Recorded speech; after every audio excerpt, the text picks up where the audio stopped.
राज्य में चर्चित ढोंगी बाबा अशोक खरात मामले को लेकर अब एक नई मांग सामने आई है। लेखिका एवं साहित्यकार अरुणा सावाने ने कहा कि जो महिलाएं स्वेच्छा से भोंदू बाबा के पास गई थी उनके विरुद्ध भी कठोर कार्रवाई की जानी चाहिए। उन्होंने यह भी कहा कि इस कार्रवाई की शुरुआत उच्च शिक्षित महिलाओं तथा महिला आयोग की अध्यक्षता से होनी चाहिए ताकि समाज में एक सशक्त संदेश जा सके।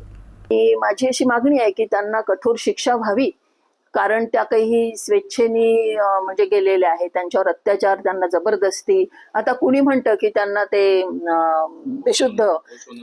बेशुद्ध करण्याचे प्रयत्न, पण बेशुद्ध अवस्थेत असलेली स्त्री ती आहे बा असं काही वाटत नाही। ती त्याच्या पुढ्यात उभी आहे, कपडे चेंज करते आहे, पलंग आपल्या त्या टेबलवर, म्हणजे बघू नये, बघवत नाही असे ते सगळे व्हिडिओ आहेत। तर या स्त्रियांना शिक्षा व्हावी आणि यांनी कुठेतरी यांचे डोळे उघडले पाहिजे। आणि हा जो आपल्याकडे म्हणजे जगात कुठे नसेल इतका आपला भारत देश या भोंदूंच्या अधीन होतो आहे आणि विशेषतः महिला वर्ग त्यात जास्ती जातो आहे। आता यात नेहमी बोललं जातं बहुजन वर्ग, बहुजन, असं काही नाही, सगळ्या प्रकारच्या स्त्रिया त्याच्या नादी लागतात।